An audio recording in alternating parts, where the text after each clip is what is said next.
যে এক লোক আল্লাহর হাবিবের কাছে এসে জিজ্ঞেস করলো, a man asked the prophet Muhammad সাল্লাল্লাহু আলাইহি ওয়াসাল্লাম, এক ব্যক্তি নবীজির কাছে এসে জিজ্ঞাসা করলো, আইয়ুল ইসলামি খৈর, which act in Islam is the best, ইসলামে কোন কাজ সবচেয়ে ভালো জিজ্ঞাসা করলো। আল্লাহর নবী বললেন, দুটো কাজ ইসলামে সবচেয়ে ভালো, তুতইমুত তুআম, অফারিং ফুড, মানুষকে খানা খাওয়ানো, ওয়া তাকরাউস সালাম আলা মান আরাফতা ওয়া মান লাম তারিফ, গ্রিটিং উইথ সালাম, those whom you know and those whom you don't know, পরিচিত অপরিচিত সবাইকে সালাম দেয়া। তাহলে কত গুরুত্বপূর্ণ বিষয়। নবীজি বলছেন, আওয়ালা আদুল্লুকুম, আমি কি তোমাদেরকে বলে দেব না, আলা শাইগিন, এমন একটা জিনিসের কথা, ইদা ফাআলতুমুহু তাহাবাইতুম, যেটা অ্যাপ্লাই করলে তোমাদের ভেতরে পারস্পরিক ভালোবাসা বৃদ্ধি পাবে। তা হলো আফসুস সালাম বাইনাকুম, নিজেরা নিজেদের ভেতরে সালামের প্রচলন করো। কত গুরুত্বপূর্ণ। এছাড়াও নবীজি বলেছেন, আফসুস সালাম ওয়া তুইমুত তুআম ওয়াসিলুল আরহাম ওয়াসাল্লু বিল্লাইলি ওয়ান নাসু নিআম, চারটি কাজ করো, তাদখুলুল জান্নাতা বিসালাম, শান্তির সাথে জান্নাতে প্রবেশ করো। সে চারটির ভেতরে এক নম্বর হচ্ছে সালামের প্রচলন করো, দুই নম্বর হচ্ছে মানুষকে খানা খাওয়াও, আত্মীয়তার সম্পর্ক রক্ষা করো, আর রাতের বেলা মানুষ যখন ঘুমিয়ে যায় নামাজের মুসল্লায় দাঁড়িয়ে নামাজ আদায় করো। তাহলে এই কাজগুলো করা দরকার, বেশি বেশি সালাম দেওয়া দরকার, মহব্বত বাড়বে। আচ্ছা, এরপরে ইলম অর্জন করবেন, এটা খুবই গুরুত্বপূর্ণ। আপনার ইলম না থাকলে আপনি নামাজ আদায় করবেন কিভাবে? এগুলো শেখা লাগবে, ইলম অর্জন করতে হবে। আল্লাহ রসুল বলেছেন, তলাবুল ইলমি ফারিদাতুন আলা কুল্লি মুসলিম, according knowledge is compulsory for every man and woman, প্রত্যেকটা নর এবং নারীর জন্য দ্বীন ইলম অর্জন করা ফরজ। এরপরে নিয়ত সহি করতে হবে।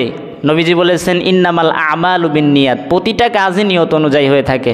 আপনার নিয়তে যদি গলত থাকে তাহলে কোনো কাজই আল্লাহর দরবারে কবুল হবে না। আচ্ছা, এরপরে 6 নম্বর, ভালো কথা বলা।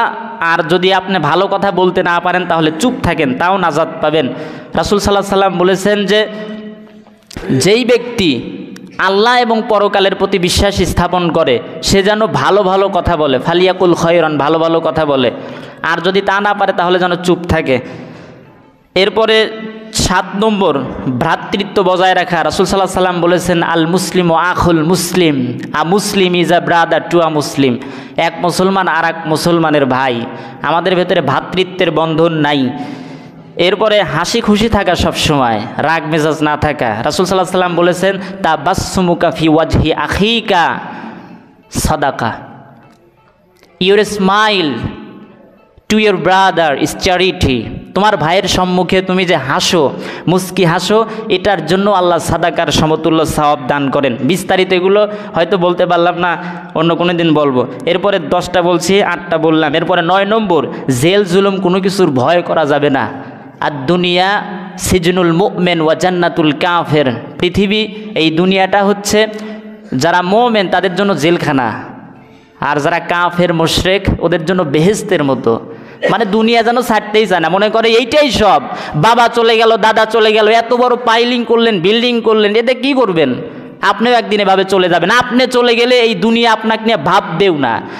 আপনি চলে যাবেন, আপনি স্টপ হয়ে গেছেন, কিন্তু দুনিয়া স্টপ হবে না। দুনিয়া আগের মতোই চলবে, আরও ডেভেলপ হবে, আরও উন্নতি হবে, আরও প্রযুক্তি আসবে, কিন্তু আপনি চলে যাবেন। আল্লাহ পাক যেন বোঝার তৌফিক দান করে। আচ্ছা, আর একটা 10 নম্বর, সর্বদা পবিত্র থাকা। আল্লাহ রসুল বলেছেন, আত্মহুরু শাত্রুল ইমান, পবিত্রতা হচ্ছে ইমানের অঙ্গ। আর একটা কথা বলি, সেটা হচ্ছে আমাদের ঐক্যবদ্ধ হতে হবে, ঐক্যবদ্ধভাবে সমাজে থাকতে হবে। এবার যদি আলেম সমাজ ঐক্যবদ্ধ না হতে পারে, আগামীতে ইন্দুরের গর্ত পর্যন্ত পাবেন না। ওই যে জায়গায় জায়গায় দেখছেন না, যখন খুব বেকায়দা তখন জঙ্গলের ভেতরে পালাইছে, বলে ভাই তুই এই জায়গায় আসছু কেন, কয় তুই এই জায়গায় আসছু কেন, তারপরে মাথায় মাথায় ঢিপ লাগছে, বিস্তারিত বললাম না। তারপরে বলে যে আমরা এক হয়ে জঙ্গল থেকে বের হয়েছে, রাজপথে নামছে, সবাই কালেমার রাজ কায়েম হয়ে গেছে সেসব দেশে। আল্লাহ পাক যেন বোঝার তৌফিক দান করে। এই জন্য সবাই আসেন ঐক্যবদ্ধ হই। চরমুনাই বুঝি না, জামাত বুঝি না, ওই বিএমপি বুঝি না, কিছু বুঝি না। আমরা যদি মুসলমান হয়ে এক হতে হবে।